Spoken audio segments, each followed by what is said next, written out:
Hello, I'm Tyler Callahan, and welcome to Box Office Receipts Plus. As mentioned in the announcement podcast, this is a spin-off of sorts with episodes focusing on one specific topic regarding the Hollywood box office. I figured this would be the best way to have these discussions while leaving the regular Box Office Receipts episodes for the current news and updates. So, for the first episode, I wanted to talk about the state of Warner Brothers in 2019, as in go through the movies one by one. How did they do compared to their budget? And what kind of year did they have? So, pretty simple. I will go in release order and wrap it up at the end. So, the first one up is the Lego Movie 2, the second part. Now, honestly, this first movie really was the warning that this would not be a great year for the studio. The movie made $105 million domestic and a worldwide total of $191.3 million. That number by itself is bad, but it is even worse when compared to the rest of the franchise.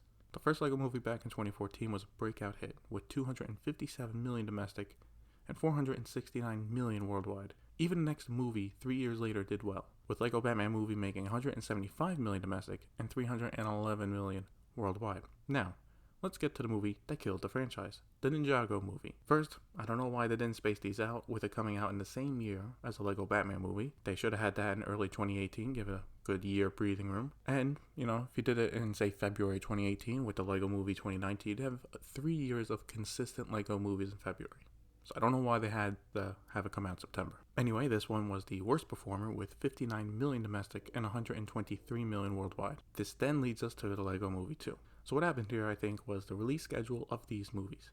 So the first was in 2014. What they should have done was see if they can have a repeat success with the Lego Movie 2 immediately, coming out 2 to 3 years from the first one. Then, if that was also a hit, then you work on spin-offs. Yes, Batman worked, but that's because it's Batman, and he was a great part of the first one. Also, what does not help here is that there are a bunch of straight-to-direct DVD, Blu-ray, and Lego movies that come out constantly, a lot with the DC characters as well.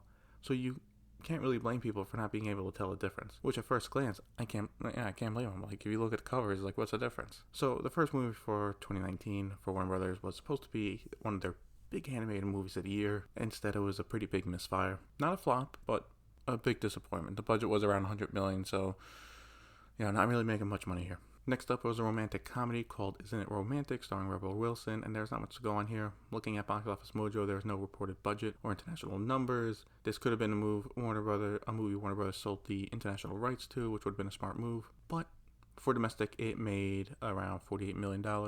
So, assuming the budget, for a comedy like this, $20 million, and selling off international rights, this should have been a small success for a studio. Now, for me, this was the first big shock of the year, and it was Shazam. On paper, this movie had everything needed to make it be a big hit. Superhero movie with more of a light side, something people have been complaining about not having in the DC movies. The cast is also solid, and trailers released for it were also really good.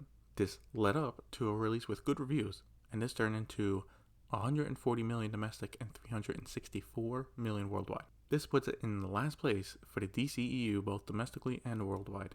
So what happened? Personally, I'm not too sure. I think one thing that could have been here was the advertising, hiding the entire third act of the movie, and because of that, maybe people thought the movie was low budget and there was not much happening.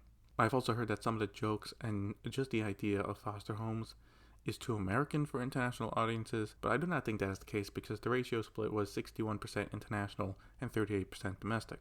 When you break it down, it is domestic audience that did not show up, and it should have gotten closer to $200 million. Now, the reported budget is around $100 million, so overall, it should make a small profit for the studio when all is said and done, and there are already rumors that the studio is developing Shazam 2. So, this is like Lego Movie. Not a flop, but it should have easily made another $100 to $150 million overall. We got the studio's first horror movie of the year with The Curse of La Llorona, which is kind of in the Conjuring franchise, but for advertising, they really did not make that point across, just that it is from the producers of the franchise. For this, it performed like a standard horror movie, which is mediocre to bad reviews, cheap budget, and an easy profit. Off a budget of $9 million, not including marketing, it made $54 million domestic and $122 million worldwide. So not much to say here except the biggest profit based on money spent for Warner Brothers so far is a cheap horror movie. Now we are heading into summer, with the studio's first movie being Detective Pikachu. Now I'm not sure how much the studio actually spent on this movie, since this was a Universal movie last year, before it switched to Warner Brothers with Legendary Pictures signing a new deal with Warner Brothers. But looking at the facts, the reported budget is $150 million, and it made $144 million domestic and $431 million worldwide. I think this is a moderate success for the studio, depending on how much they spent on advertising.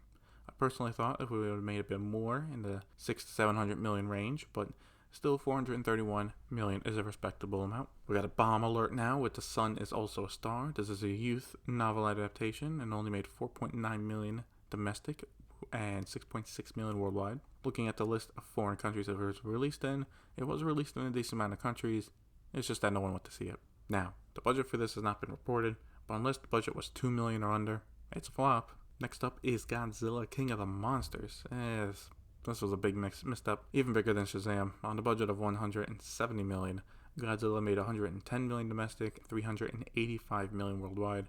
Straight up, that is terrible. For comparison, the one back in 2014 made 200 million domestic and 529 million worldwide. Even the other movie in the franchise, Kong Skull Island, made 170 million domestic and 566 million worldwide. And that was released just 2 years ago. So what we saw here, ladies and gentlemen, was a straight collapse of the franchise, which is not good when one of the marquee movies for Warner Brothers in 2020 is Godzilla vs. Kong. I think what happened is that people just do not care as much anymore.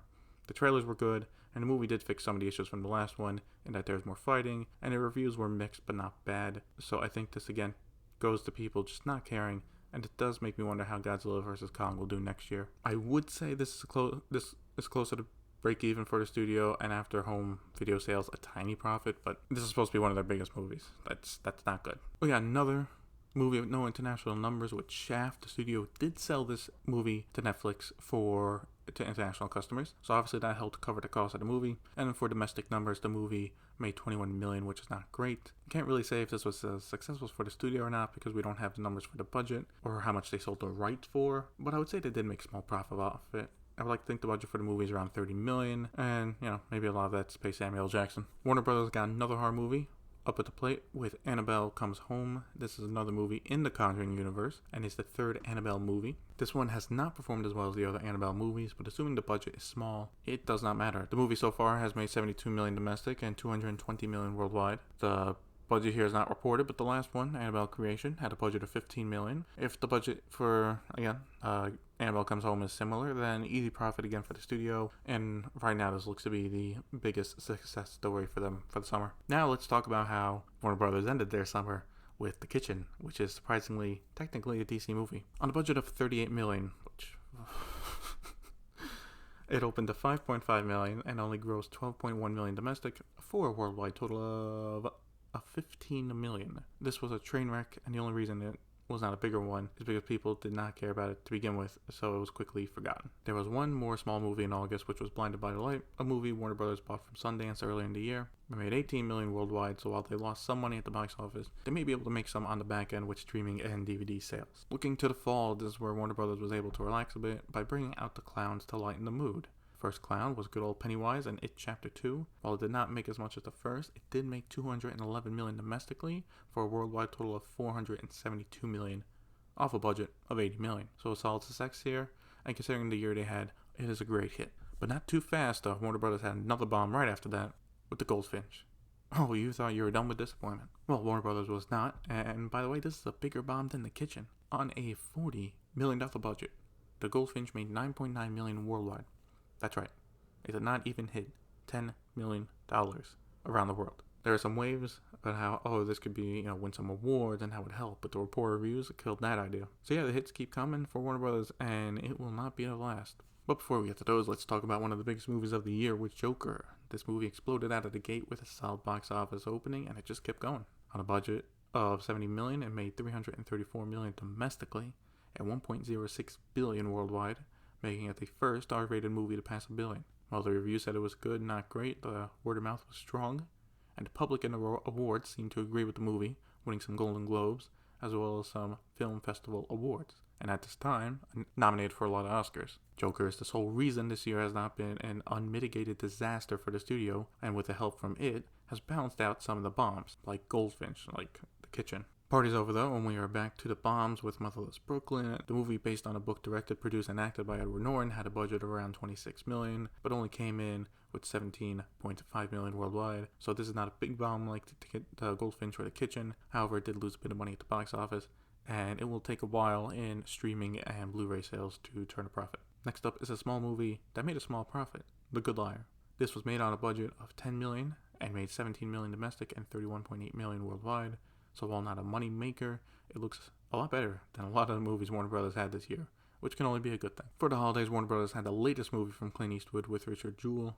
So far as of this recording, it has not been anywhere close to the success they had last year with The Mule, probably because that had Clint Eastwood also acting in it. Right now, it has made 23 million worldwide, with 21 million of it domestically, on a rumored budget of 45 million. Really is a movie that will get more attention outside of theaters, but even then, it's got a ways to go to make a profit. Finally, the last movie is Just Mercy, which as of this recording does not have much info on, as it has made $400,000 in its limited release before its wide release in early January. I am still adding it though because technically it is a 2019 movie. So that is all the movies released by Warner Brothers for the year, and while a lot of it was doom and gloom domestically, they did not have a bad year, considering what happened. Now obviously Disney kept having hit after hit after hit, and that resulted being in the number one studio domestically by a landslide, coming in at $3.8 billion. Jesus Christ. But Warner Brothers actually came in second place with $1.574 billion, and coming in at a solid $200 million over third place Sony Pictures. Note, this is for the domestic market. It was difficult to find a running total for worldwide numbers for the studios. Now, what lessons can be learned from this year for Warner Brothers? One thing Warner Brothers should do is scale back certain mid-range movies. For example, The Goldfinch should not cost $40 million, and The Kitchen should not cost $38 million. A24 is a studio to look at when making well-produced dramas, with most budgets being under $10 million. Now, yes, it does help the studio focus more on new directors and up-and-coming directors as well. And that does help, but a lot of their most recent movies have been very well received and have made a profit. Lesson number 2. Warner Brothers should really work on their horror movies. Horror movies are an easy cash grab. Look at Blumhouse and Universal. And while each of their main horror movies made money, they could expand on it more. Now that It is done, their only line of horror movies is the Conjuring universe. But there should be more standalone unique horror movies. Lesson 3 is to take more risks with DC, and this is clearly shown with Joker. A $70 million R-rated standalone DC villain movie made over $1 billion and is now standing to be nominated for Best Picture, Best Actor, Director, the list goes on. I will say, it does help that this is a well-made movie about one of the most famous villains of all time. I highly doubt you put the same effort around a standalone, Penguin movie. It would do as good. But it showed the formula can work. We can already see this a bit with the new Birds of Prey movie being rated R, as well as possibly the new Suicide Squad movie. What I'm saying here is Marvel Studios seems like they're going to start taking more risks with mature content with Deadpool, and Warner Brothers can actually jump and beat them to it with the unique characters they have in DC. To wrap it up, here are 3 lessons Warner Brothers executives should take from 2019. 1. Scale back the budgets of mid-range movies. 2. Improve and expand the horror lineup. And 3. Take more risks with DC and its characters. Now that I've come to the end of this episode, I would hope to improve them from here. While a lot of this sounded like number reading, I wanted to do it because I felt after a year of movies doing good and bad, it's smart to get a perspective on everything. Me personally, seeing all these bombs, I thought, damn, Warner Bros. Is having a terrible year. And they didn't have a good year, but they still came number 2 domestically, studio-wise, so that is something. I plan to do one more of these for Universal Studios and then move on to other unique topics for the Plus series. Thank you for listening to the first episode of Box Office Receipts Plus, and see you next time.